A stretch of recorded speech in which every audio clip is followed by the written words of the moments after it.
Bom dia, amigos. Hoje, segunda carta de Paulo aos Gálatas. Paulo hoje fala sobre preconceito, judeus e gentios. Os judeus tinham na sua cultura algo muito enraizado, que era a questão de que eles se sentiam superiores às outras raças, aos povos que não eram judeus, né?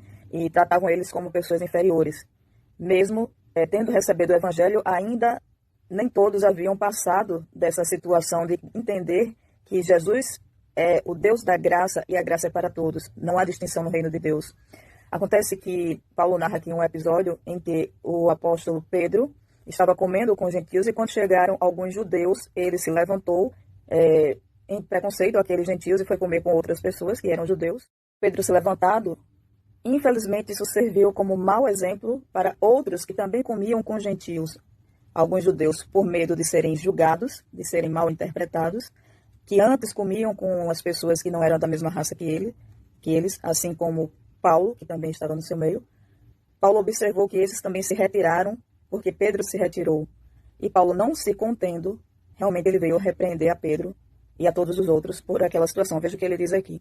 Quando, porém, Cefas veio a Antioquia resistir-lhe face a face, porque havia se tornado repreensível. De fato, antes de chegarem alguns da parte de Tiago, ele comia com os gentios. Quando, porém, chegaram, começou a afastar-se e, por fim, separou-se, temendos da circuncisão, e também os demais judeus se fizeram hipócritas juntamente com ele. Então, essas pessoas que outrora entenderam da parte de Cristo, através do Espírito Santo, que a graça é para todos, e que os gentios não eram de modo nenhum inferiores aos judeus, nem a qualquer outra raça, nenhuma raça é diferente, nenhuma raça é melhor, brancos, negros, todos são iguais perante o reino de Deus, mesmo assim agora voltavam atrás. E Paulo, muito chateado, continua dizendo aqui, mas se nós, procurando ser justificados em Cristo, formos também achados pecadores, será que isso significa que Cristo é ministro do pecado? De modo nenhum. Porque se volto a edificar aquilo que destruí, a mim mesmo constituo transgressor.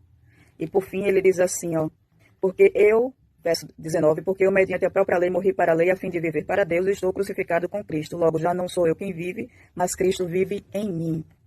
O que vemos aqui são alguns judeus tentando retornar a velha aliança, a aliança da circuncisão, que Cristo aboliu. Esse tipo de lei foi abolida. Não existe distinção. Deus tirou essa questão da cabeça dos judeus, porque nunca houve realmente essa distinção. Essa distinção estava só na cabeça deles. Deus mostrou através de diversas situações. Você pode acompanhar isso no livro de Atos, quando Paulo foi falar com o Cornélio. Então, assim, o Espírito Santo revelou que a graça é para todos. E nesse momento você vê judeus tentando retornar aos velhos hábitos, às velhas tradições. Isso não é aprovado por Deus. Hoje, não existe mais esse ministério da circuncisão, graças a Deus, mas existe ainda preconceito e nós devemos lutar contra isso. Porque não há distinção no reino de Deus. Que o Espírito Santo permaneça em nós durante todo este dia. Uma ótima sexta-feira para todos nós. Amém.